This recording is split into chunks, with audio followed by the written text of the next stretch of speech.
who the This is people gonna be are. weird, man. Keep looking at all the orange faces I behind me. know. It's gonna be weird. I It's got. so weird. Well, it fits right in with the movie, right? Whatever. What the hell? All right, let's see. I'm Directed gonna by get Mel distracted Stewart. looking at their faces, just so you know. I might lose it and go, that guy's face looks weird. One of them, the one above, I see to the right of my head, that looks like Burgess Meredith. Hmm. Do you see him looking directly at the camera? Yeah, yeah, yeah. That's weirding me out. That's not Burgess Meredith. It's weird to me. He's a mini Burgess Meredith. Mini, okay.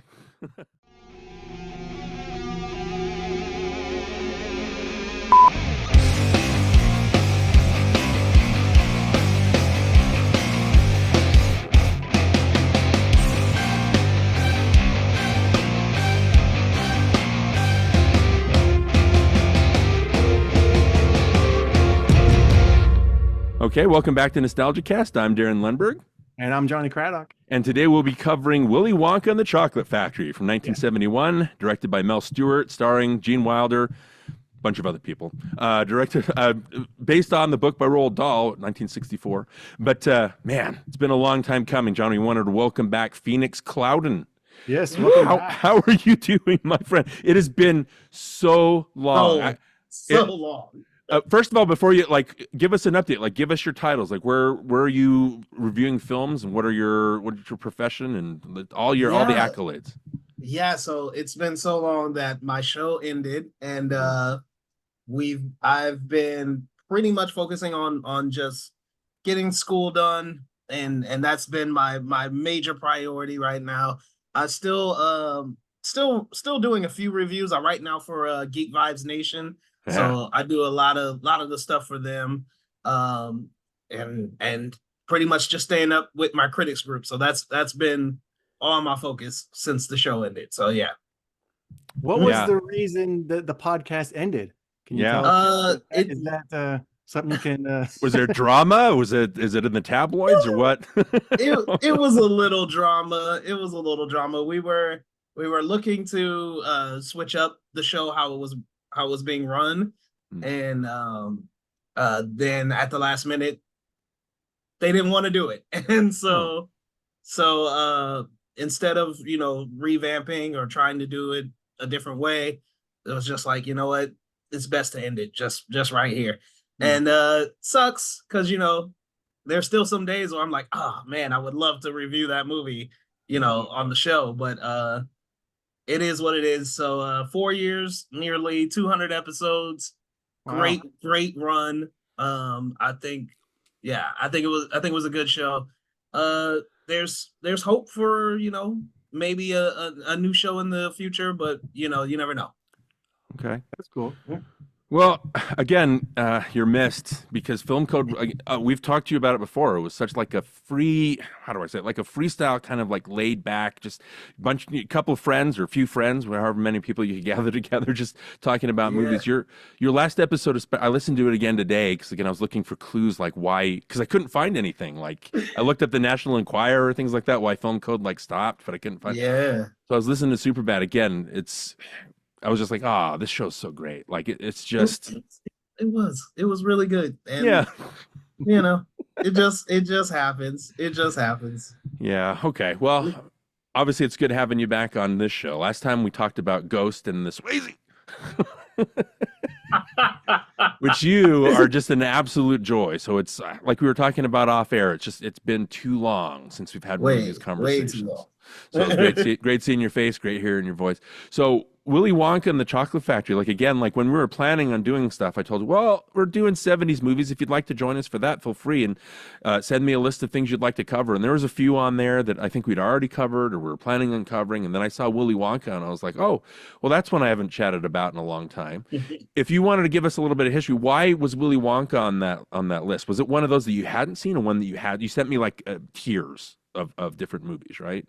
Yeah, so I think for what it was for Willy Wonka was I never discussed it on a podcast or anything like that. Okay. And it's a movie I've loved for years, and I'm just like, that I think that one deserves further examination. I think there's a lot to talk about it there. It was, it was a family film. It is mostly supposedly a kid's film, and Yeah, I think it deserves to be talked about for a number of reasons. Just because of, Gene Wilder's performance and everything that the movie represents. I think it's one of those sort of sly kind of deep darker movies in a children's movie kind of package. So I think it's one of those things they used to do a lot and they don't do as much anymore. And I would love to talk about that. Okay, so some of the darkness. Jonny, what's been your connection to Willy Wonka? Obviously, like, we probably saw it as kids, right? I'm sure I did. I can't remember when I first saw it. Yeah, I mean, honestly, I have no idea. I don't know when I saw this movie. All I know is I've seen it many times. I will say this, it always kind of like rubbed me the wrong way. Even though like I would sit through it and I would watch it and I was kind of like, why am I watching this? There's always something about it that was like, what am I doing? It was just weird. A weird feeling would always come over me while I'd watch it. And I watched it again recently, obviously.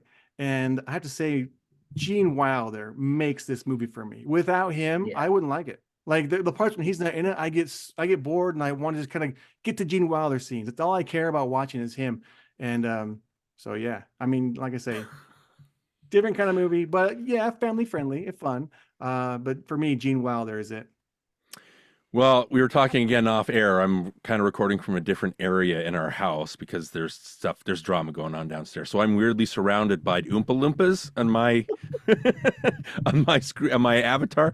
But just to give you a little bit of history, I remember seeing this in elementary school. I don't know if you guys had that. Like they would every now and then they'd bring us down like a big group or an auditorium. We'd just watch a movie, I guess, because the teachers didn't want to teach that day or something like that. And Willy Wonka was one of them. And I don't really remember. Obviously, like, it's the kind of movie when you're a kid, it hits you in just the right way that it kind of like everything that you're looking for in a movie as a kid, it hits all those sweet spots, I guess you could say. But the only thing I particularly remember is Gene Wilder coming out and doing that, the cripple walk, and then the leaving the cane behind, and then does the forward somersault and pounces right back up. And I remember that because I've always been like a show off. Like when after the movie was over and we're all walking the halls, I did that forward somersault just in front of everybody and got like a little bit of an applause. So Jonny, I don't know if that's where our acting bug started. Maybe, or just the attention. But so just a little bit of background information here, Phoenix. You've got some very, I love your opinions on movies, and you're catching up on a lot of things, right? Yes. And so again, but you're never, what's the word I'm looking for? A lot of people, when they watch movies and they don't quite live up to expectations, they get really snarky about it. And you're not like that. It seemed your reviews when you were reviewing like classics and you watch like the older stuff that people revere, you're very honest about your opinions, right? And you sent me a list. You created a list of films on Letterboxd. What was the particular title of that list that you sent me? Can you remember off the top of your head?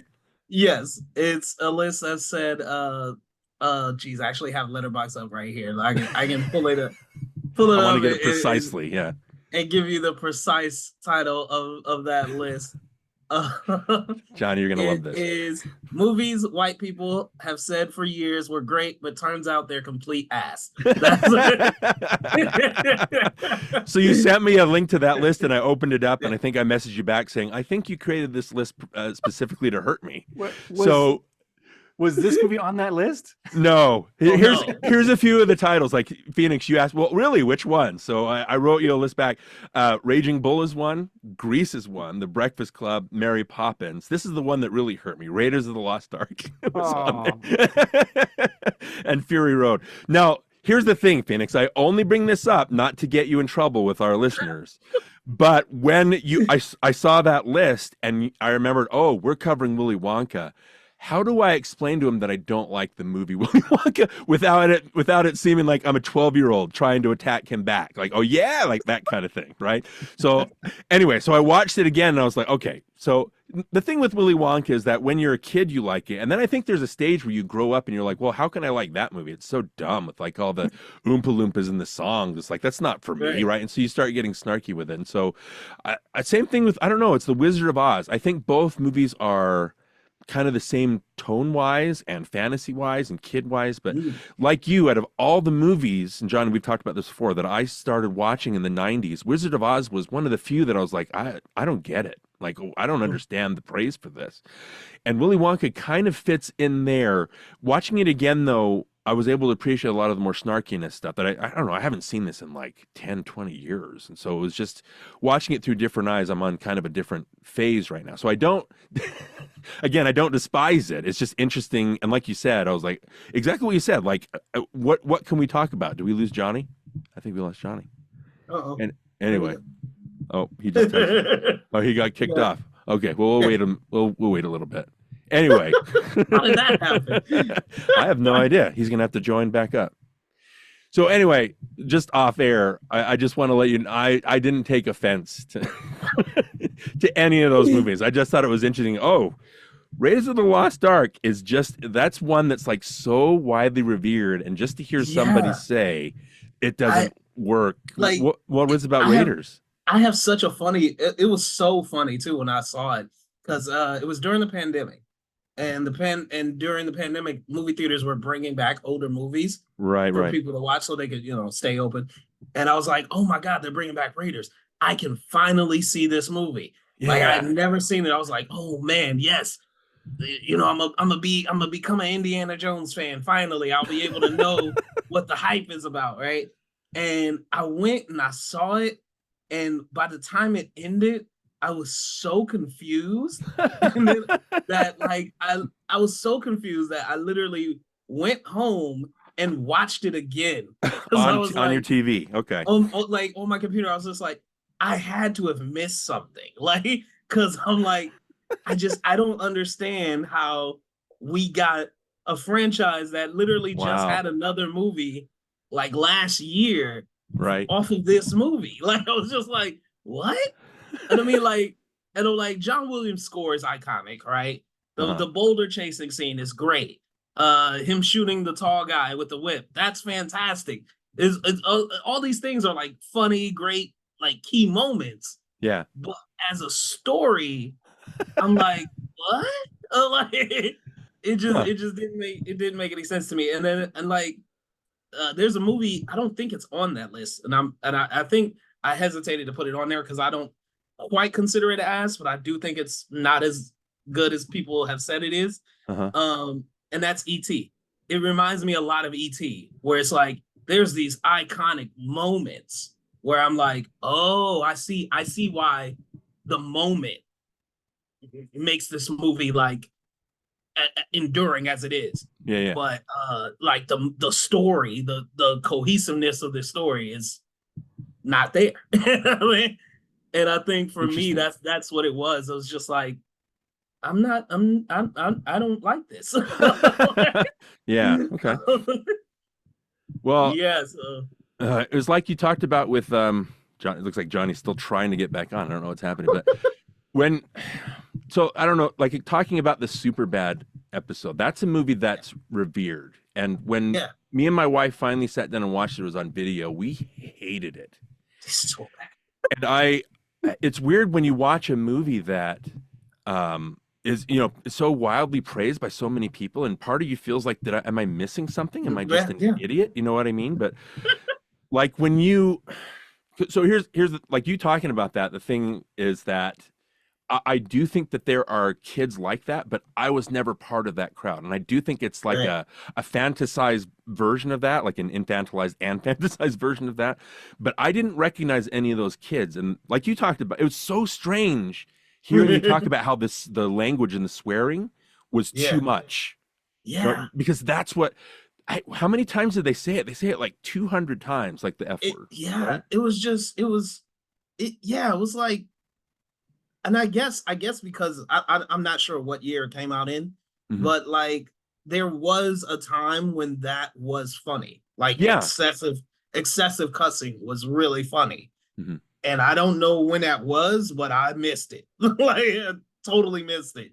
Yeah. And like, I guess our sensibilities changed in terms of what we consider, comical. And yeah, so when I finally saw it, I was just like, yeah, this is not it. Like, it's just too much. It was like, no. Like, it was immature. It was like if I were in middle school, I would have loved it. right? Because that's how we talked in middle school. Yeah. But like, number one, your movie's set in high school. It's played by two men who are older than high schoolers. Yeah. And now I'm like 20 years removed from when it came out. So it's just like, none of this works for me. Yeah, it's just like, none of it worked. Well, that's exactly it. Like, again, the only way that I could reconcile the movie was like, well, these are kids. Maybe these kids existed. I'm not saying that they didn't, right? But it's like, if I met these kids, I wouldn't want to hang out with them. Like, I don't want to be a part of this. You know what I mean? And I think that was it.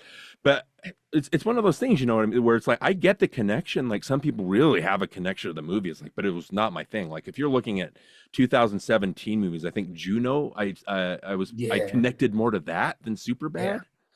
Even though they didn't talk anything like anybody, I just think that the heart of it, I don't know if that makes any sense. That's what I mean. Like with Raiders of the Lost Ark, it's like, maybe you had to be there. Like I think so. How many movies have been out that have copied Raiders of the Lost Ark? Like thousands of times, maybe, you know what I mean? I'm sure. Yeah. So by the time you watch Raiders, you've already seen so many copies of Raiders of the Lost Ark that Raiders feels kind of old hat. Does that make sense? I mean, was that kind of it? Or I mean, not really, because I can't think off the top of my head of any movie that it was similar to. And maybe there are, but I haven't seen them yet because I'm still catching up. But right. Yeah, like because I what I wanted it to be was the first time I saw Die Hard. Like the first time I saw Die Hard, I was like, I totally get it. Like I totally get why this is awesome, why everyone loves it, why it's endured as long as it has. And then, I just didn't get that. I didn't get that. Jonny, welcome back. Sorry about that. I don't know what happened. That was weird. Well, you missed it. Like I had a full-on cry session talking about Raiders of the Lost Ark because obviously I love Raiders, but Phoenix thought it was bad, and so that's why I left. I didn't want to hear about it. And then I don't know, Phoenix. I had a conversation with Jason at Binge Movies, and I'm like, hey, do you know what Phoenix just did? Do you know what he did? He sent me a list of movies that he just caught up on, and you know what was on there, Jason? You know what was on there? Raiders of the Lost Ark. And Jason, he full-on paused, and his mouth kind of dropped open. And then you could see him thinking, he goes, Phoenix has interesting takes. So what that says is we respect the hell out of you enough that you can hate Raiders of the Lost Ark and we'll still think you're awesome. So there's no, you know what I mean? You don't have to worry about that. There we go. All right. So I wanted to know. And again, everything is subjective, right? It's going to hit you in different ways. So there's no, and you being you, like I can't fault you or get angry with you or defriend you. You know what I mean? You can't do that because it's just not how movie opinions work. But back to Willy Wonka. I mean, like I said, I'm not sure if that's what caught the acting bug when I did that and I got the reaction, right? But again, you sending me that list, I was seriously like, I've got to figure out a way to talk about this movie without it seeming like, oh yeah, Phoenix? Well, I hate Willy Wonka. I didn't want it to be like that. So, and we'll talk about stuff. And Jonny, I think you're right. Like I had to watch this in two parts because I started it late last night. And when I started it last night, my wife got up and left the room. And she was gone for like the until they show up at the factory. And then I went into where she was. She was on the other computer, and I was talking to her about bills and stuff like that. And she goes, "Sorry, I just wasn't in the mood to watch that movie." And I'm like, "Oh, okay."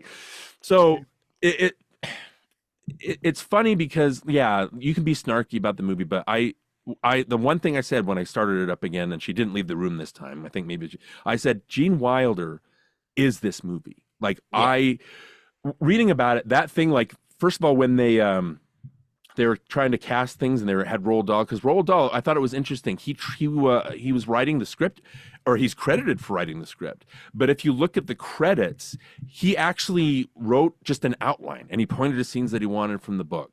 And then they brought in David Seltzer, a screenwriter, to kind of put it together. He wrote The Omen from 1976, Bird on a Wire, and he put together kind of the movie into its shape. And then they got another writer, Robert Kaufman, to come in and write the. And I think this might be my favorite part. Besides, when Gene Wilder's not on, my other favorite parts are I don't know, they reminded me of Monty Python skits where they would cut to these random people, and there was a woman that her husband was being held for ransom, and then it turns out, that was good. The guys just want your chocolate bar, and she's like, well, how long do I have? Yeah. You know what I mean? So all those scenes were so funny and clever. It was like it just captured that hysteria. And then the But psychiatrist also, that was pretty cool. or I like the newscaster where it was like, well, the last ticket has been found. We've got to find other things to be happy about, though I don't know what that could be. You know, that stuff was really funny. It reminded me of Monty Python. But like Gene, so they brought in these other guys to write the script, and when they went to Gene Wilder and Johnny or Phoenix, we talked about our last episode is Monty Python and the Holy Grail that we covered. Nice. And when we talked about the Flying Circus and how they kind of built that show, the troupe, and they were modeling it after this guy Spike Milligan, who was another comedian performer, right? Who I think he led the show Q4 or something like that. Anyway, they took their inspiration from that show. But I thought it was interesting, Johnny, because not only did those skits timed with Monty Python, but Roald Dahl's first choice for Willy Wonka was Spike Milligan, the same guy that Monty Python kind of took their inspiration from. So I thought that was interesting. But Nice. roundabout way, talking about Wilder coming out, when they were doing like the tests, when Wilder came in, it was like the light bulbs went off. The producer, what was his name? Anyway, so the director and the producer, David L. Wolper, they were just doing their tryouts or their auditions, and when Wilder came in, it was like, oh, this guy, he fits Willy Wonka like Jacques Cousteau fits his wetsuit. It was just that perfect, right?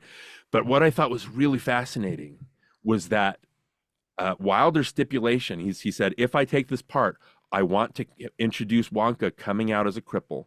I want to be walking with a cane. I want people to be silent. And then I'm going to keep walking. The cane's going to get stuck in the cobblestones. I'm going to keep walking. And then I'm going to notice.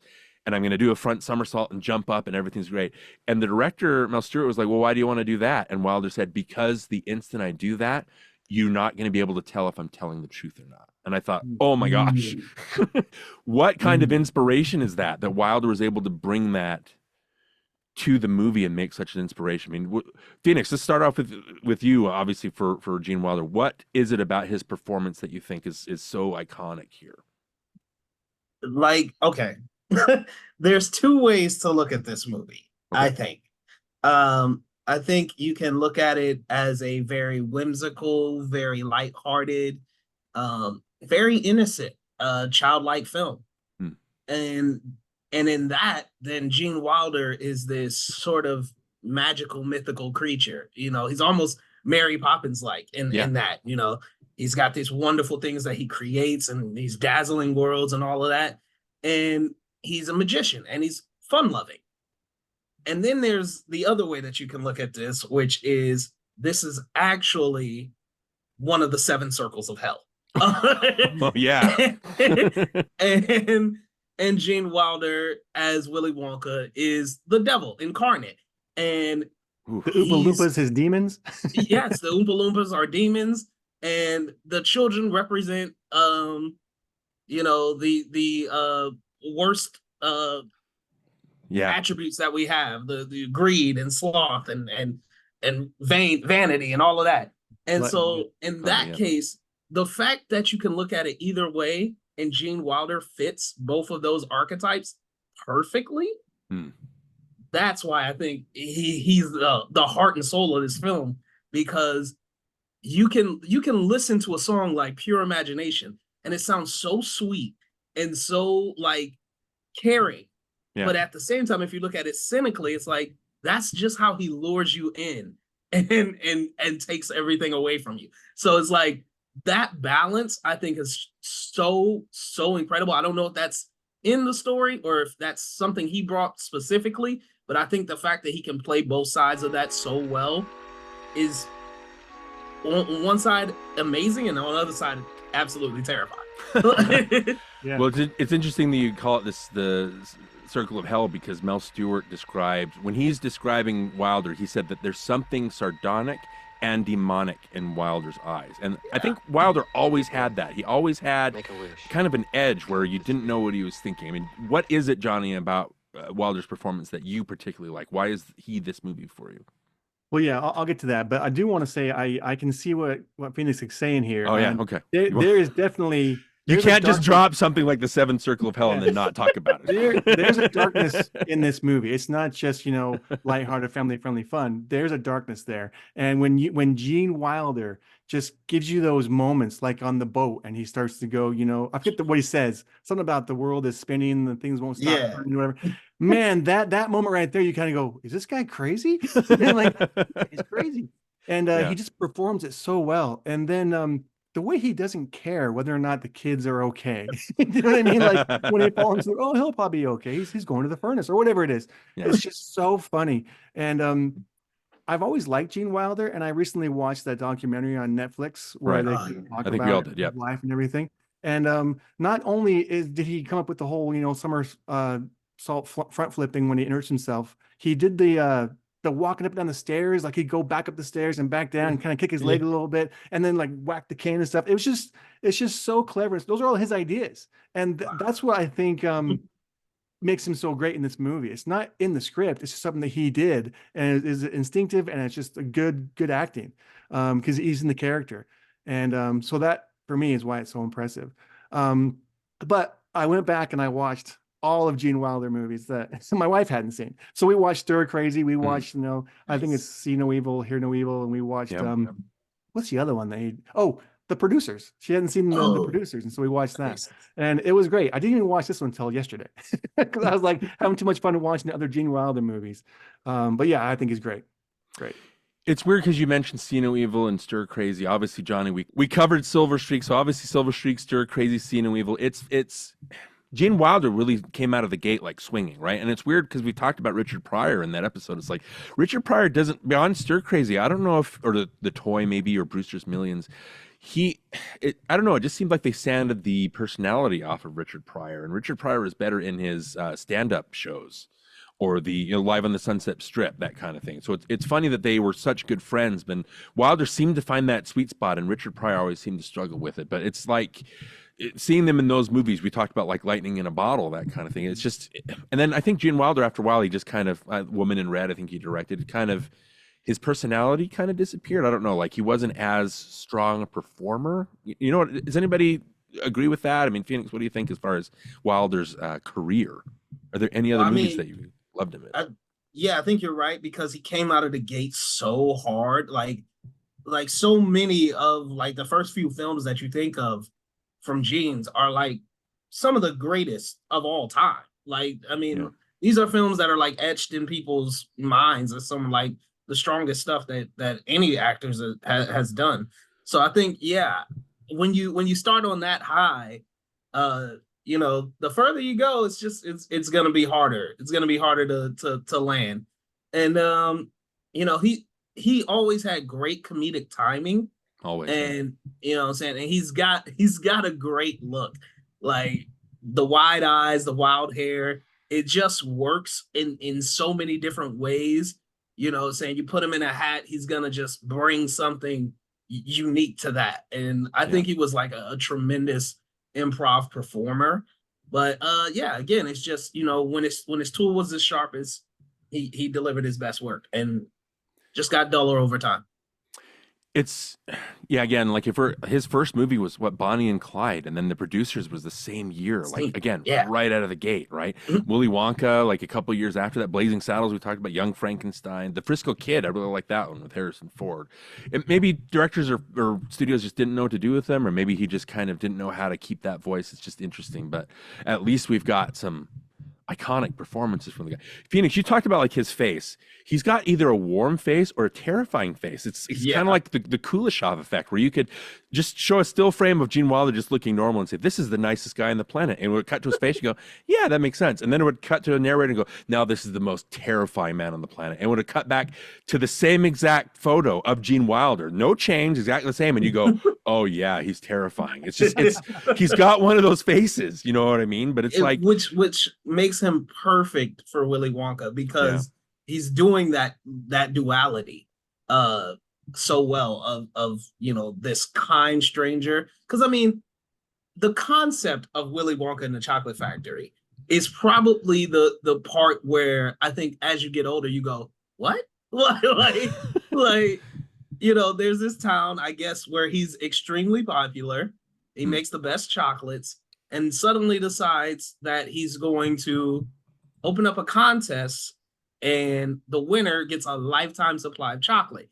Yeah. Now, in our world, in today's world, you go, a lifetime supply. Why would I want that? Like, it just seems like something so ridiculous. Yeah. But like, you know, like you would all be like, okay, hey, you win this golden ticket, you get $1 million.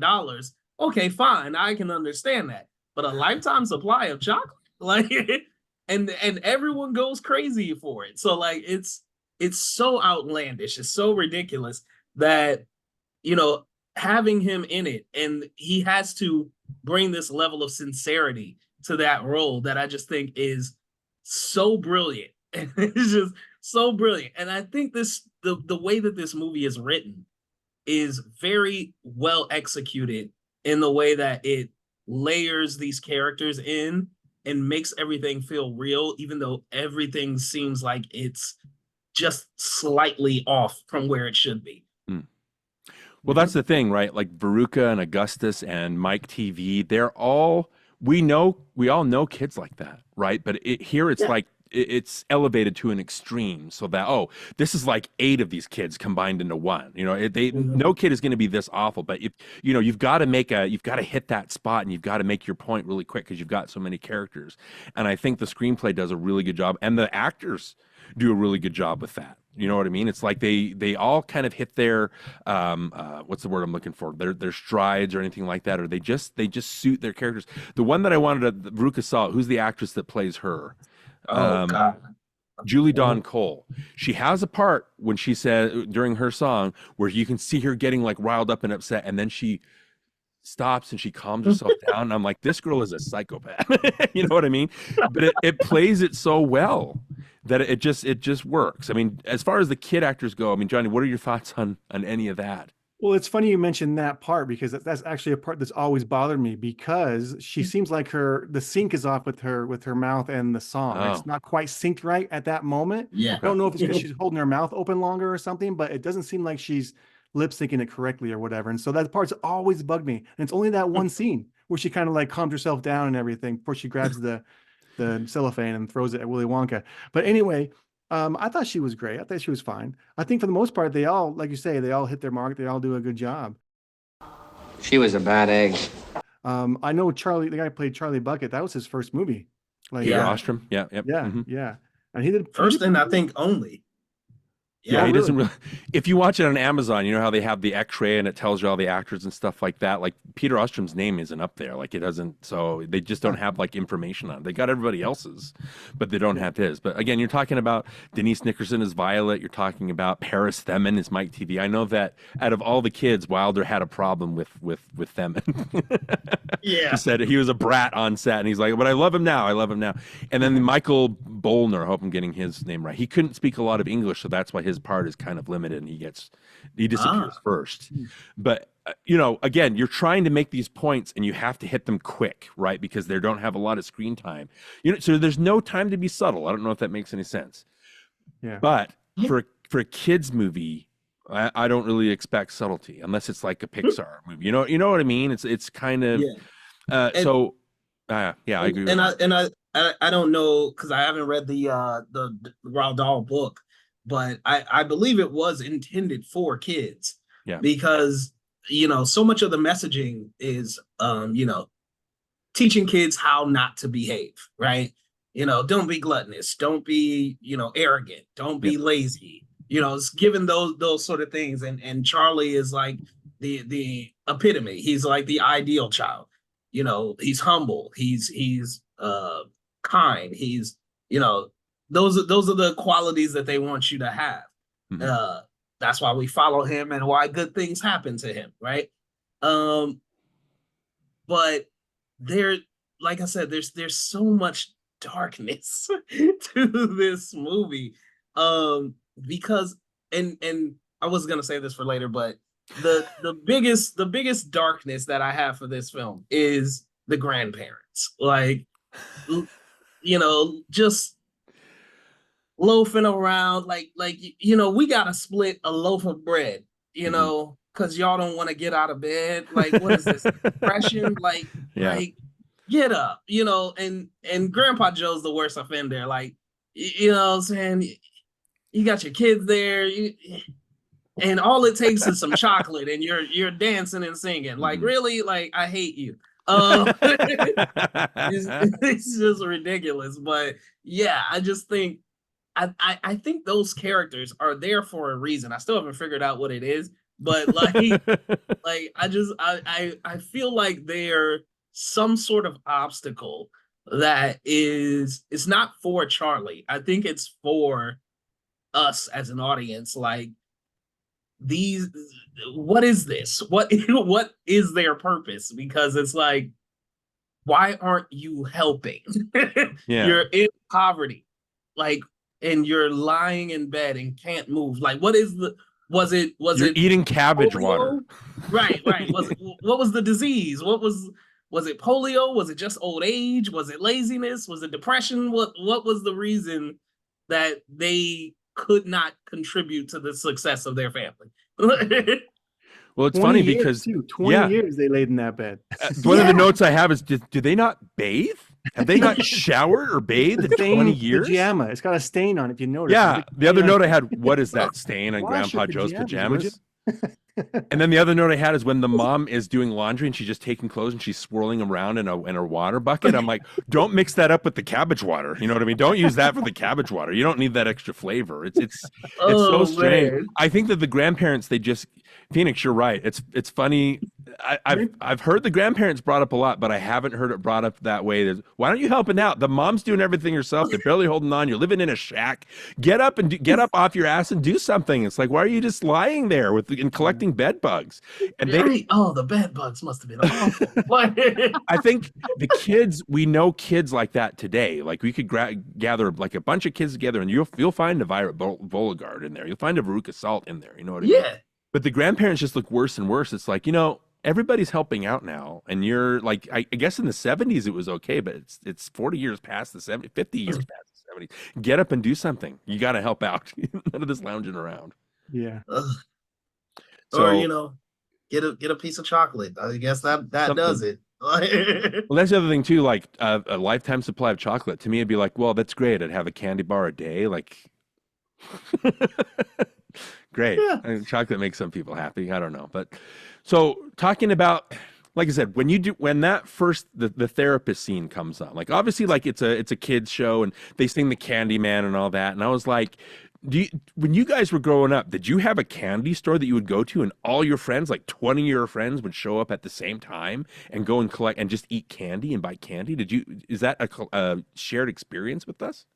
No, I don't think so. There was a store that we'd go to, but it wasn't like we'd all go together. It was just a store down the street that we would go to. Yeah. But right. Yeah. I mean, it wouldn't be like 20 of us. It'd probably be like 5 of us. But yeah. Right. I remember being obsessed with candy and like oh, I found $1. I'm going to figure out a way that I could walk down to the 7-Eleven and buy myself a Butterfinger, that kind of thing. But what that does, immediately they start into a song, immediately you show these kids that are just mobbing this candy store, right? And I was like, is this just a Wonka candy store? They have everything in there. But I think, and then by the time that therapist scene comes on, oh, I get it. This is obviously not real life. Like, you can take like politics or different things and plug it in for the candy. It's the same kind of hysteria, right? That people, right.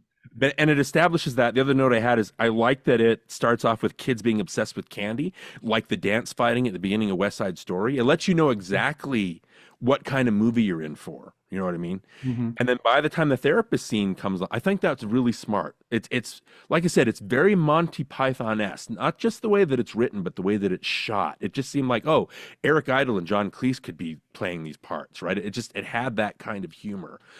Phoenix, was there a particular, we'll call them satirical scenes. Was there a particular satirical scene that you liked, that you really liked? What was your favorite? It's probably the guy with the machine that predicts where the chocolate is gonna be, and it just keeps like defaulting. I'm a machine. Why would I eat chocolate? Right. it's like I'll share it with you. It's like, okay. It's like, well, what am I gonna do with it? It's like, I'm telling the machine precisely what he can do with this chocolate. Yeah.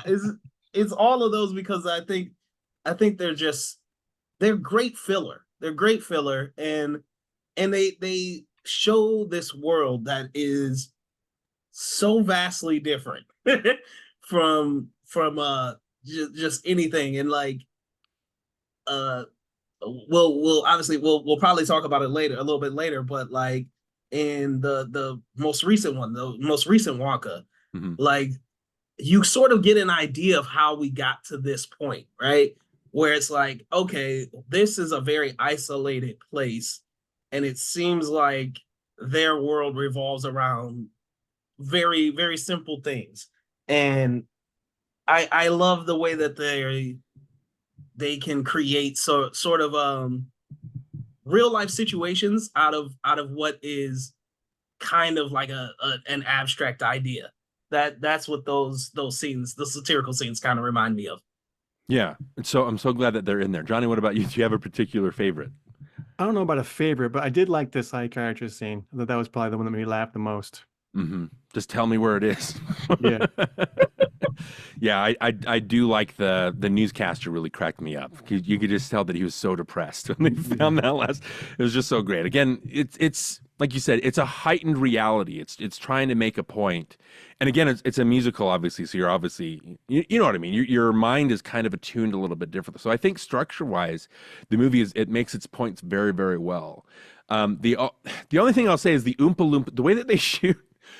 First of all, well, before that, I just wanted to say, like, to try to tie it in with Roald Dahl, when he was a kid and he was growing up, I think he was in a Derbyshire, but Cadbury chocolates would send kids in the neighborhood or the town like sample chocolates so they could try it and kind of give feedback.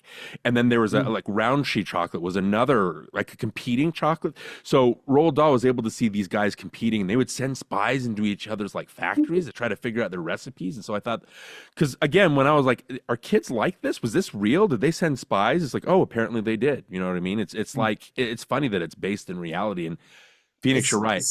Sort of reminds me of like Pepsi and Coke. Yeah, exactly. Like when we were growing up, like, oh man, was it really that serious? Like, yeah. So you're taking a kind of a silly reality and you're heightening that. You're taking something that's silly and you're making it sillier. I think that stuff is great. And go for it. Sorry. Yeah, no, I think the first half of the film and the second half of the film are sort of different. Like the first half, I think you could feasibly call a reality. And then it's the second half once they're at the factory where the film takes on a much harsher, darker tone. And what happens there is really where you get that level of cynicism that this movie's giving, because like you mentioned, like it starts with a song and the kids in a candy store, and it's like that's something that you could experience. That's a really cool thing. And, you know, I'm already predisposed to loving musicals. So like, yeah, that's great. I think, you know, there's a charm and a sweetness there. And that goes on even when, you know, Charlie's dealing with his teacher and, you know, his teacher doesn't know what he's doing. And, and, you know, all of that. And it's all very realistic, very homely, very sweet, very kind. And then obviously it shifts to something so dark. But yeah. So one of these times, one of these episodes that we record, we won't mention Full Metal Jacket. This will not be one of those times. Because Phoenix, you just talking, the movie is like Full Metal Jacket. It's split into two parts. And again, I just think that when you have the first half and you're introduced to all the kids, yeah, they're terrible, but they're in their element. You know what I mean? When you see Mike TV, when you see Augustus and their parents, the other note I have is like, boy, they're really proud of their kids' like sloppy behavior, right? It's like a badge of honor that they're wearing. And so you're introduced to all this, and then from the opposite, I like when the teacher's doing that. Well, let's figure out percentages. Like if you open 100 candy bars and you factor in 1,000 kids, that's this many. He goes, Charlie, how many have you opened? He goes, well, 2. And he goes, well, okay, factor in 200. And Charlie goes, no, not 200. I've only opened 2. And he goes, what? I can't factor in 2. So let's just say you get, and then it cuts to a shot of Charlie, and you can just see him despondent. Like you can see, oh, like I'm a horrible everybody's so much luckier than me. So it has that opposite. But then when you get into Willy Wonka's factory, like Full Metal Jacket, it shows all these kids out of their element in the world, Out of their element. how they are affected and how the world affects them and how the world sees them. I just think that I need to do more research on Full Metal Jacket and see if Stanley Kubrick took Willy Wonka and the Chocolate Factory as an inspiration. There you go. But I like that dichotomy, and that's probably going to show up in hundreds, countless other movies. We just haven't put two and two together. I just thought it was kind of an interesting point. So again, this won't be one of those episodes where we don't mention Full Metal Jacket. Johnny, was there? What about you in the structure? Well, I will say this. I can see why your wife left when you started watching it, because it can get a little stale, a little boring. It's kind of hard to get through that first little bit. Maybe there's some funny moments here and there that we talked about, but you kind of feel like, okay, enough already. But then you get introduced to the chocolate factory. And when they reveal the inside of that chocolate factory and the kids are all like, just wowed and they're going around eating and the songs playing and everything, all of a sudden, that's when the movie kind of, for me, kind of grabs hold of me. And now I'm on board for what's going to happen next. And I want to keep going for this ride. In the beginning, I get a little kind of like, okay, hurry up. I get impatient. But when they get to the chocolate factory and they go through all their little different rooms and everything, that's where it's a lot more fun for me. And I love that reveal, by the way. I love the set that they built for that main room, the chocolate room and everything, and the waterfall and all that. It's just so well done. I like that it's practical too, because the newer ones, a lot more CGI, a lot more, it just seems, fake and kind of, but this one, I don't know, it's real. Those are real props. It's a real set. Right. Well, obviously, I do want to shout out the guys that Leslie Bracuse and Anthony Newley wrote the music. I'm trying to find the production. I really want to signal out the costume design. They're trying to make specific change. I think there's a description of Wonka in the book, and they wanted to kind of make it more personal to Wilder's point of view. The production design of I don't know, just the way that the color. Let me find the names for it. But Phoenix, what do you think of the sets? Like what Johnny was saying. What? Oh yeah, I'm right with you. I'm right with you on the chocolate room. That is one of the most incredible visuals, especially for a film in 1971. Yeah, that's amazing. The art direction on that is seriously unmatched. That's a really incredible thing that they were able to do. I even like the room with the bubbles, because it's very simple. But again, getting back to that sort of darkness, it's the one room that Charlie feels tempted in, and it's bare, right? Sort of like the life that he's lived up to that point. So he's not drawn to the colors of each and other of these other rooms. The one thing that he gets excited about is his familiarity. What you were saying about the other kids being outside of their element and being more attracted to all of this glitzy stuff, and all of that shock and awe. But he's more so this is more where I'm familiar. This is where I'll take a drink. This is where I'll cross the line. And I just think, it's just done very, very well in terms of the art direction. It's just insane. Okay, so Harper Goff is the guy that designed the sets, I believe, and Helen Kolvig designed the costumes. Again, I wasn't prepared, but I do want to give them, because they do very solid work. Again, when they step into that, we talked about Full Metal Jacket comparisons, but this is obviously Wizard of Oz. When they step through the boring kind of hallway into this magical, and I like the way that they show them entering through the door, but then it does their point of view, and it's so colorful. Yeah. And when you're a kid, that's like heaven. You know what I mean? I know we talk about as an adult, what am I going to do with a lifetime supply of chocolate? But when you're a kid's mindset, I'm sure when I watched this in elementary school, there was oh, if I could live in that. And I love how they didn't show the kids the set beforehand. That was their original. That was their first, time seeing that set. And so their reactions were real and honest. And I like that. Well, that's the thing too. When you have kids, Spielberg's really good at this. When you have kids on set, it's hard to get them to recreate the magic and wonder of when they see something for the first time. Wilder didn't tell them that he was going to do that with the forward somersault. So everybody's reaction is very real. They're kind of surprised and delighted by it. When the kids see the chocolate room for the first time, or the inventing room, or anything, that's the first time they've seen those. You're getting this authentic. And at the end, when it's just Charlie and Willy Wonka, when they did the scenes originally, Wilder just did the dialogue very calm, just spoke it. And then when they filmed it, he started screaming. And so the reactions of Jack Albertson and of Charlie, they're just and Peter Ostrom, they're real, they're authentic because they weren't. I loved when people do that because it's you know, you're capturing like an authenticity. You're capturing like that improvisational kind of feel. I mean, did you have any thoughts about that? And were there any other moments that you thought were magic like that? Oh, so magic, no. Not at least not when they get to the factory. Everything in the factory to me is a hellscape. Oh yeah. Like, Oh, okay. Yeah, it's all tragic and horror and Wow. fire and yeah, like Brimstone. Right. yeah. To me, it's I can't, like, I want the innocence of this movie is all in the beginning. That's all the innocence, and it is nothing but torture and pain and violence. Wow. Once we get there, yeah, because I love like that what we said about like the kids entering in the chocolate room and seeing that for the first time. That's magic. Like all the things that they did behind the scenes. That's the magic. Yeah. That's the incredible. But like as a film, like that's horrible. like it's like here's this sweet, welcoming utopia heaven, but it's all a lie. It's all a facade, right? Like you can't touch the chocolate. The flour that Gene Wilder eats is plastic. like all of that. It's all a facade, and it's meant to lure you in to destroy you.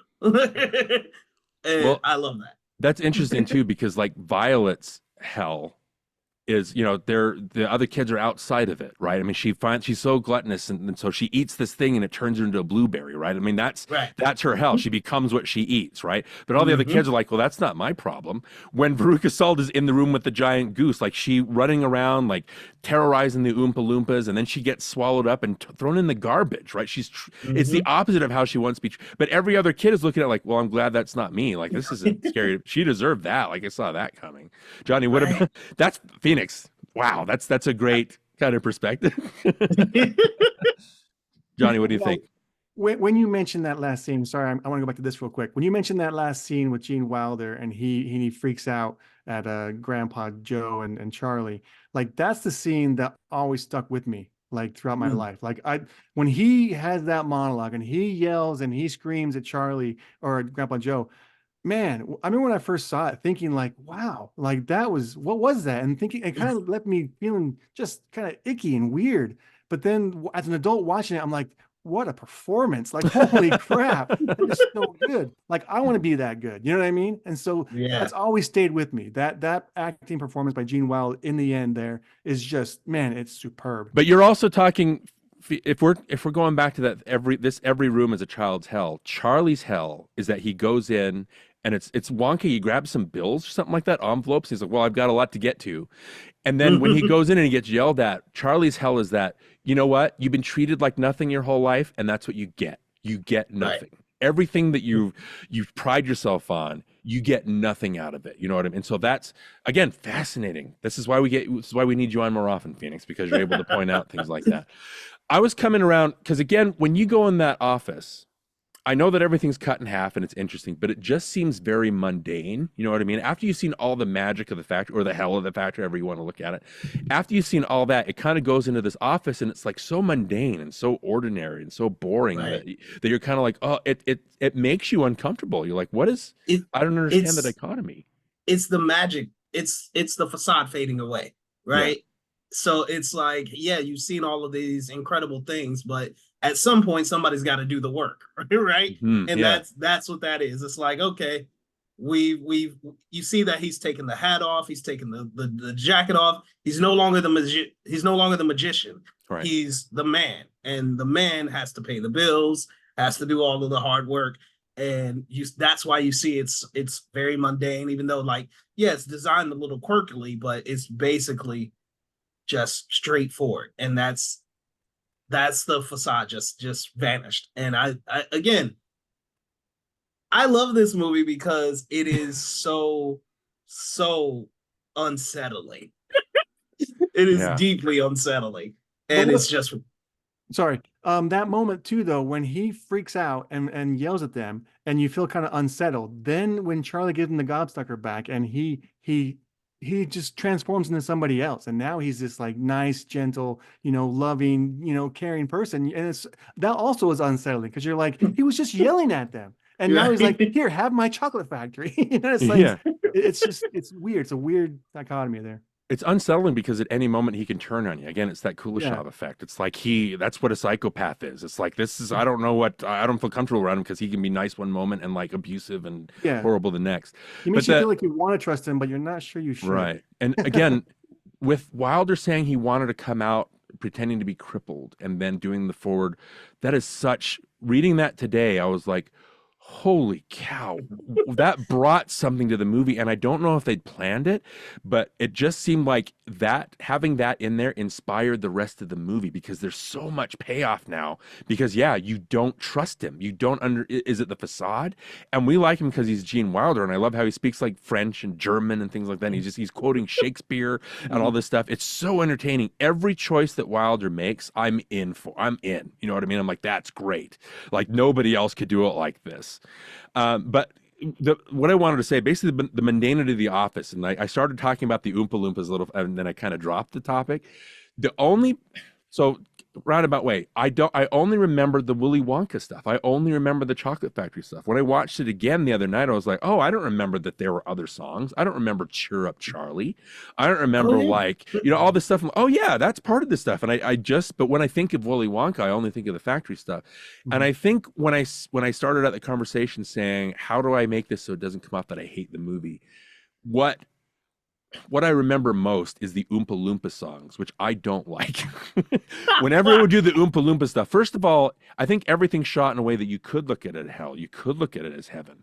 But then the first Oompa Loompa song, and they get kind of wackier as they go, but there's no imagination to the way that it's shot. They're just standing there singing at you, right? And then they walk off, and then they do the funny thing where he stops and he walks out and does. And then the next thing, they're kind of walking around, and I was like, what is with the follow the bouncing ball like text that comes on this that pops up on the screen, right? It's like, why are they? And so I'm trying to basically say that the Oompa Loompa parts are what really bugged me about the movie, but it's not the movie, if that makes sense. It's only, I still don't like those parts. But you've got so much other satire and so much other fascinating ideas to look at that's the movie now for me. And I could just take it or leave it. I mean, Jonny, being our music guy, what do you think of those songs? I think they're annoying. Are they supposed to be? Like, I'm like you, Phoenix, with the grandparents. Well, I'm like, they're annoying because they're catchy and they stick in your head, and you can't. So you walk on the whole day going Oompa Loompa, and I hate it. So I'll always, throw different words in there and sing something different just to be funny. But yeah, I'm with you, man. I don't like these things. Phoenix, what about blow our minds? What did those scenes mean anything different to you than they don't mean to us? I don't know. So yeah, I think for a long time it was just, these are just catchy songs to earworms. Sort of earworms, but also to move the story along and tell the meaning of what the kids represent and stuff like that. That's what I initially thought. And I've been listening to one of my friends is a very heavy recording arts major. And she pointed out to me that the song is actually not a remix. What's like? It's like a take on this again. Why I say this is like a cover version. Hell, this is hell. There's a song that represents the devil. I can't remember what it's called, but it has that same rhythm and cadence. And so they obviously it's normally used in piano and songs like that. So it's very high D. It's a very high D song. Okay. And but they flipped it to where it's like a low C. So that's why it has that ba ba. But if you flip it over, it's more like does the moon like so like that's what it is. So like when they sing it, it's this catchy, funny, lighthearted song but it's really the demon singing your away. Mm. So it's like it's their final song. That's what it is. It's their final song. So like as they're being taken away, we never see it, and we think, oh, they'll be okay. And Willie even says it at the end. I'm sure they'll be fine. They'll be returned to who they are. Right. Maybe they'll be a little wiser. But really, they're in hell. That's interesting. Again, they're singing them off, right? They're kind of descending into hell, and this is they're being carted off, and so they're being sung to, and so yeah, very interesting. Again, it takes me out of the movie, like especially I like what you're saying, Phoenix. It's just the bouncing ball stuff, and like it's aesthetically, it doesn't really fit the rest of the movie to me. It takes me out for a little bit. It's hell. It's unsettling, right? Maybe if you just imagine it as hell, like like why, like if you're like, why is this happening? It's because it's hell. Like it's the worst things that could possibly happen. Why am I seeing a bouncing ball as the words are playing? Oh, that's right. We're in hell. Oh, that's fantastic. Okay. This movie keeps rising up a notch every time. Okay, so Roald Dahl, like reading his books, I know they were really big in elementary school and growing up. He had like a sense of humor and a darkness to his books, and I think a lot of that it's different because now we're seeing them visualized. Mm-hmm. So it takes that unsettling feeling, and it takes it to another, because now we're not just reading about it. We can kind of imagine however we want. We're seeing this as, you're right, like the Oompa Loompas just orange face singing right at you is like, I don't like this, like you know what I mean? It's like I wouldn't want to be in that room. It just seems like unnatural, and something else is going on. I'm not. So yeah, I mean, that is a quality that I think is lacking in a lot of kids movies. I think I like kids movies that have this dark underlining. And so it is kind of creepy, but it makes it feel like it's something that I can latch onto. I don't know if anybody feels that same way. I mean, is as far as kids movies go, Phoenix, does this suit what you think a kids movie should be? Is this something that, you know what I mean? Well, no. Like this is like, is it too hard? Yeah, no, it's way too hard. Like this is, yeah, like I wouldn't show this to my kids till they were like 21. Like this is a dark movie. Yeah. Yeah, I think it's the most cynical you could possibly get, because it's like you carefully shrouded this in the makeup of a kid's movie. Like you see these Oompa Loompas, they really don't look intimidating. Yeah, they got green hair and white eyelashes and orange faces, but they're sweet. They're kind of cuddly. You know what I'm saying? They're like Ewoks. They're just humans. But when you think about it, like that's the thing about, I think, a lot of the classic kids films of the 70s and 60s and all of that, is they never expect kids to actually think about it. Like they're just like, look at the pretty colors, look at the fun outfits, listen to the cute songs. That's it. And you go on about your day. But if you have a really smart kid, he's gonna figure out that you're torturing him. Yeah. Well, I think the interesting thing, again, when you show this to kids, you're caught up in the colors. You're caught up in, oh, look how cute they are. Look how catchy the songs are, right? And it's the ultimate fantasy. You're like, oh, you're poor? One day, a chocolate magnet is going to offer you a chance to take over his factory, right? You're going to be able to live in a place where everything is edible, right? You can eat anything, that you can eat the grass that you're walking on. Everything is this fantasy that you're like, as a kid, you're like, oh, I would love to be a part of that, right? But then when you watch it as an adult, you see it from a completely different perspective. Like, I think you talking about this being a circle of hell, Phoenix, it kind of illuminated something for me that's like, it's unsettling, but why is it unsettling? And it's like, oh, that's why it's unsettling. And so, yeah, I love that we're able to, I thank you for bringing that.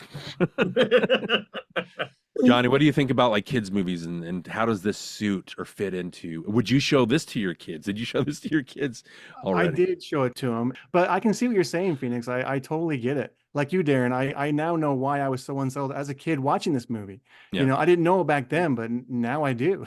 Now I know what it was that bothered me so much. Yeah.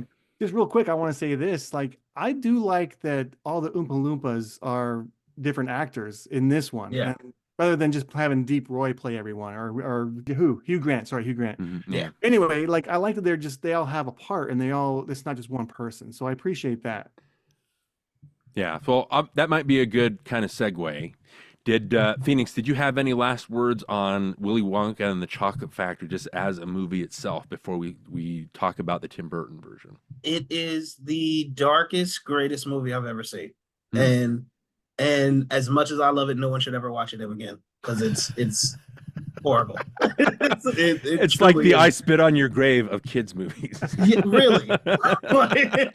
It's so evil. It's such an evil movie. Yeah. Well, that's the thing. If you watch this, it should scare the shit out of you. You know what I mean? Yeah. Like, don't act like these kids. I mean, that's Right. that's the lesson. And don't raise kids like that. Yeah, don't be proud of that. So who's the problem? Like they say, who's the real issue here? You know what I mean? Right. So again, seeing in the Tim Burton movie, I know that this hasn't had, I mean, it was heralded like 2005, like, oh, this is a Johnny Depp at the height of his, or maybe his fading powers, stuff like that. To me, and then we'll kind of compare a little bit and we'll get brief thoughts. Like the Tim Burton version, it sands all the edges off of this version. All of it. It's fine, and it's a Tim Burton movie, and yeah, you've got Deep Roy, you've got the Danny Elfman songs, which even though, the songs in this, the Recluse songs, and there are earworms that get in your head, I can't remember. I just know that it's Danny Elfman, so it's like it's the same Danny Elfman sound, like it's what you expect. Everything about like Johnny Depp going full weird, it's like Tim Burton. I can understand because you watch this and you're like, why is Willy Wonka so strange? So I can understand being an executive and looking to update this. Well, the first thing we got to do is we've got to give Willy Wonka a backstory because we just can't have him be weird. Let's give him a father complex. Let's have like he's hated, and that's why and I'm like, why do you need this stuff? I don't understand. Yeah. So anyway, so that's kind of my personal thoughts on the Tim Burton movie. Phoenix, what do you think of the remake, especially compared? Yeah, it's a much weaker version. It tries to be darker, which I'm like, I don't know why you would want that because it's already dark. Like it's like I said, it's already an incredibly dark film. Baked in. But it tries to be a little edgier, and it's just like it ends up coming off wrong, for lack of a better term. It just feels not right. And like one of the scenes that I think of is the Augustus Gloop scene, and it's almost similar to the original, almost exactly. But in the original, Augustus falls in, he's taken through the pipe relatively quickly. Mm-hmm. And this one, they draw it out. We got to see how the suction sucks him in, and then it takes a while, and then the Oompa Loompas are singing before he's even all the way up there, and he doesn't say anything. Like Gene Wilder says, oh, the suspense is killing me. I hope it'll last. He makes it creepier. Mm-hmm. Like Johnny Depp doesn't say anything. Like they just watch it, and it's so long, and you're like, no one's gonna say anything.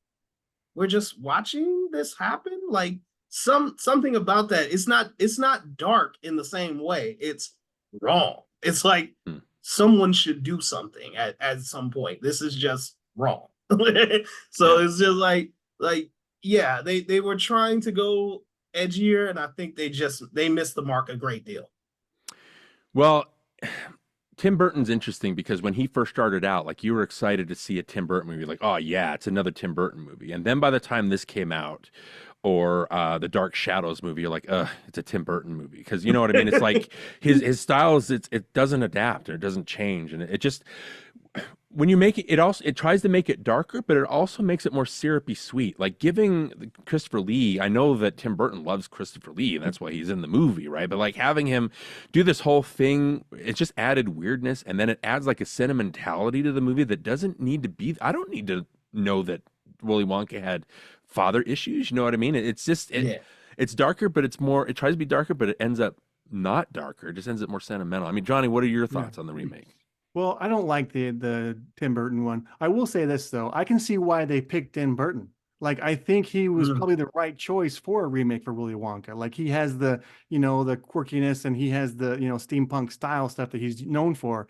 And I can kind of see why they thought, okay, let's get Tim Burton, let's get Johnny Depp, because they're a good team. But in this movie, it just didn't work. Yeah, I'm not quite. It's not. I don't think it's a terrible movie. It's just it doesn't have the voice of this. Especially again, watching the 71 version again, I'm like, wow, this actually has.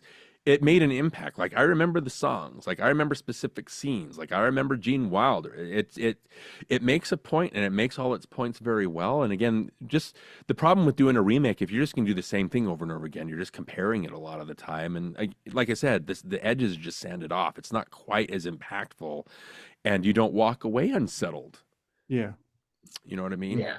Yeah. It was a weird detour. It just didn't make sense. It was weird in that way, because like you're right, it was even more sentimental, but you didn't feel anything. I think that's what it was. It was like it's a lot more style over substance, which I feel you're getting a lot from a Tim Burton film. Yeah, it seems like all the pieces are just perfect, and you think it's going to work, and then it just didn't. Like something was off, and it just. And again, I don't know if it's the remake thing, but then what I was trying to do, I wanted to kind of seek into Wonka with Timothy Chalamet, but neither Johnny or I have seen it. I was hoping that Johnny had seen it, so I could go, okay, I'm going to just sit back and not say anything. Johnny and Phoenix, go. But Johnny hasn't seen it either. What was it about the movie? First of all, the way that I am in my life now, I don't have a lot of time for movies, so I have to be very selective with them. And so one of the excuses that I gave myself is, like, if I watch Mad Max Fury Road, like, as an experience, I get it. Like, when a sequel comes out or a prequel explaining stuff, it's like, I don't need that. When a Dawn of the Planet of the Apes comes, which I think is such a great, solid entertainment, it's like, well, I'm satisfied by that story. Oh, here comes War for the Planet of the Apes. I'm like, well, I don't know if I need that, because I got what I needed out of this other thing. And so with Wonka, it was like, well, I don't need to have a character explained to me, because when we watch Willy Wonka and the Chocolate Factory, Willy Wonka is fully formed. Like, it doesn't matter where he came from. It's all, oh, this is him. And so again, it's like, John McClane in Die Hard. Like, I don't want a prequel, because in Die Hard, he defines himself in Die Hard. Like, what are we going to watch him do? Like, sign paperwork? And, that was John McClane before Die Hard. Coming out of the police academy, I guess. Yeah, like, what's exciting about that? So that's why I didn't see it. Johnny, why didn't you? Because I've heard good things. It's from the Paddington director, so why? Okay. Well, I'll tell you this. My wife hates Timothy Chalamet. Hates him. Like, loathes him. Will not watch his movies. But she went and saw it with my son. But anyway, so that's one reason why we didn't see it. So we have a few lists of actors that we don't go see their movies, no matter what it is. So that's the main reason why. All right. Well, being our sole viewer of Wonka, I mean, how does Wonka compare to the other? Does it justify itself, Phoenix, or what do you think? What's your review? So I don't know if it's because Paul King directed it, and if you've seen Paddington, you just know how incredibly wholesome those movies are. So sweet, yeah. Their version of Wonka strips all of the evil out of Willy Wonka and the Chocolate Factory. Right? So it is basically that first half of the movie for the entire movie. So it's a very sweet, saccharine, wholesome kind of film. And I love that, right? I love that. I think that's great, because it does what the Tim Burton film tried to do, but it doesn't try to create sort of edginess or try to create darkness out of it. It's a very playful film. So like Willy Wonka, he's a young kid, he's come to this town, he wants to sell chocolate, and he's got to deal with the other chocolatiers who don't want him to sell chocolate there. And it's very lighthearted, it's very sweet, very endearing. Even like the darker parts of it are kind of silly. It's like, oh, they're protected by a bunch of monks who are chocolate addicted. I don't know, whatever. It's all a little wonky, but it's maintained that heart where it's the sweetness of the original film. They keep that, and they leave a lot of the darkness and the evilness and the hellscape of the original out of it. And I think it's a much better, more palatable film, especially for younger people, than the Willy Wonka. Okay. And that's not necessarily a bad thing. It's just, No. would you say it's that you have to go into it with a different mindset? Is that how? Well, I mean, comparing. I think it depends on how you looked at Willy Wonka and the Chocolate Factory. If you looked at it like a wholesome film, then Wonka's fine. You know, then it pretty much continues that vein for you. And if you saw it how I see it now as an evil monstrosity, like then it's better, because it's like, ooh, thank goodness we don't have to deal with that again. So yeah, I think it works on both ends. Okay. Yeah, again, that's a very, like you said, a very Phoenix Clouden way of looking at movies. It's very, I don't want to say wholesome, but it's like, because I don't know if that's the vibe you want to go for, but it's like when you give your reviews of movies like that, it's like they just shared a Roger Ebert clip about when you review a movie, like you're reviewing it the way that you're sharing your opinion, but you also want to leave it to the viewer to decide if they want to watch it. You don't want to just say, don't be caught dead watching this movie. That's not a critic's job, right? Yeah. Yeah. And I've always sort of been the odd man out, you know, even on my show, where I would love a movie that a lot of people disliked, or hate a movie that a lot of people liked. I've done both.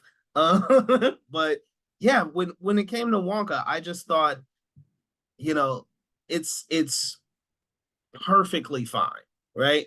And that's not a bad thing. That's actually a really great thing, to take a movie, especially with how I feel about Willy Wonka, to take a movie with that basic premise and look at that character and still be like, you know what? Let's keep him sweet. Let's keep him innocent. Let's keep him, you know, out of what he eventually becomes, right? I think that's a much better way of doing that film. And it also leaves a mystery, because you're like, at some point something happened. It's gonna turn. Yeah, and you want to know, you kind of want to know, like, man, what happened in between this prequel and this other movie, because then he becomes the devil. He literally goes from being a sweet, innocent, you know, chocolatier to being the literal devil. Okay.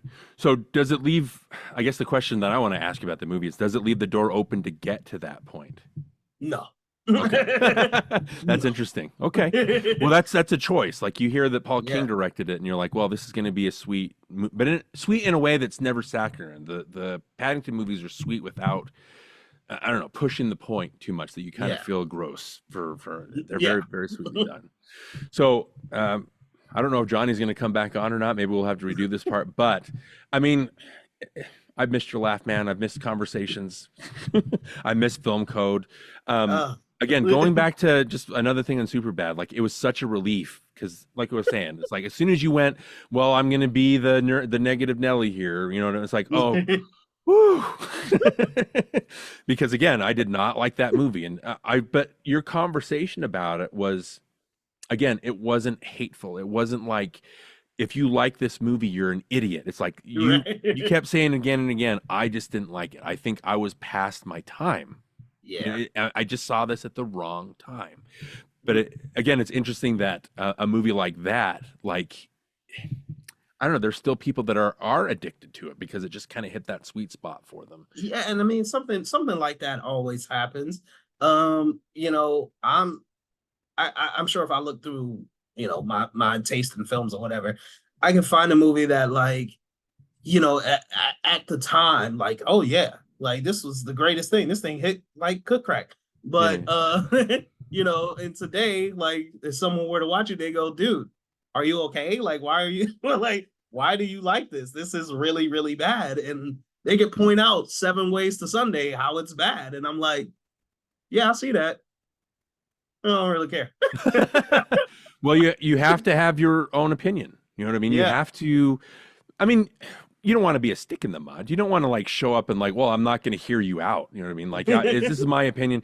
It's nice that you could acknowledge, well, I see that, or that makes sense. But you have to keep saying, for me, it Yeah. just didn't click, right? Or for me, it Yeah. did click. For me, this totally worked for me. And you have to stick to your guns. You know, it's so here's hoping. Like, I mean, go to school. You know what I mean? You're going through school. You're studying film, right? Is there a specific? Yeah.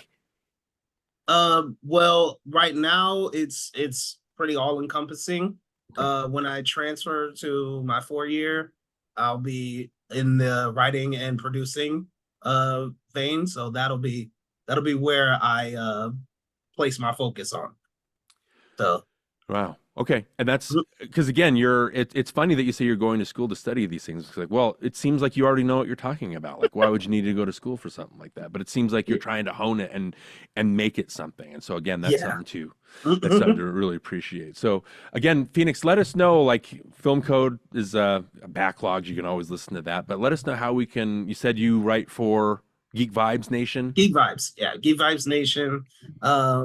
And I mostly do movie reviews. They do a bunch of stuff. They do film, they do television, they do gaming, they do tech. So pretty much whatever your geek vibe is, they've got you covered. So right. Yeah, that's where I and I like the people. It's a great little working environment. So I dig it. Okay, good. Yeah, we need your voice out there. Jonny, was there any topic you wanted to bring up with Phoenix? We lost you then for a little bit, but yeah. Well, I want to mention one more thing before we end this, and that is everybody's hair in Willy Wonka. It drives me crazy. Like, no one ever combs their hair. It's always disheveled and unkempt, and I just want them to comb their freaking hair. I like especially when it's Wonka in his office and he's just got this one little part that's a floof, and it just whenever he moves, it keeps moving around. I'm like, put your hat back on, man. There's one thing I totally forgot to mention. And it's the one thing that I'm like is so huge to me that I shocked that no one ever thinks of. No one even flinches. No one even bats an eye at the fact that every single person who wins these golden tickets is a child. Yeah. And I'm just like, again, it like when you think of how, you know, what Willy Wonka is and what that world is, you gotta think like he specifically is targeting children. Yes. Like, yeah. And that's a note that I have. Yes. Yeah, he's specifically targeting children, and it's like he's looking for that innocence. He's like, eventually he's not looking to corrupt. He's looking to save himself, right? Because he wants someone to hand this off to that has the purity that he once had. Mm-hmm. And I think that's what he's looking for. And he realizes that an adult wouldn't have it. An adult would already have the cynicism. They would already he says that, yes, corrupted, mm-hmm. But a child would. And that's what he's looking for. And that's why he's got so much, he's so harsh to the other ones, because he knows you're not it. But with Charlie, like that scene where he flips out on them, it's not even anger, it's disappointment. Because mm-hmm. he's like, I needed you to be that thing. I needed to give this away to someone, and you blew it. And it's like, but yeah, I just always thought it was weird. And again, if you look at it in a cynical way, it's like, oh, this guy's kidnapping children. How nice. Yeah. So, but yeah, I just always thought like, oh, no one's noticing that it is all kids. Okay, yeah, fine. Well, it's interesting because I don't know why I didn't mention this either, but you have the Gunter Meisner character, Slugworth. How does Slugworth? He's there immediately whenever they win the ticket. Yeah. Mm-hmm. How do they know that? They know he has something. What's going on? Is he specifically targeting these kids and making sure that these particular kids are getting, is he teaching them a lesson and he just has Charlie there? You know what I mean? It's, again, there's all these little fringes and all these little different things to think about. And if we hadn't had this conversation, then I would still only think of this movie as the Oompa Loompa movie. You know what I mean? It was like, I'm glad they're able to point all this other stuff out and have this conversation. And Phoenix, again, this is exactly why we need to have you on more often, especially now that you have more time on your hands. I mean, yeah, when you're not at school or at work, anything like that. So, Yes. All right. Well, I guess that's it for Willy Wonka and the Chocolate Factory. Again, I've had a great time. This is a great conversation. I've appreciated the movie a lot more than I had when we were planning this. So it's great. I love that it wasn't just a hate session for me. I love that we're able to talk about all the different meanings that are in there. So yeah. So again, I guess that's it. Yeah, Phoenix. I actually don't want to let you go. Like, let's just talk about another movie. Find another movie to talk about, and then we'll just release this as a separate episode. But anyway, for NostalgiaCast, I'm Darin Lundberg, And I'm Johnny Craddock. and you lose. It's the first. I'll just do the earworm. Oompa Loompa. Now you're all gonna go to hell. Well, I'm going to hell.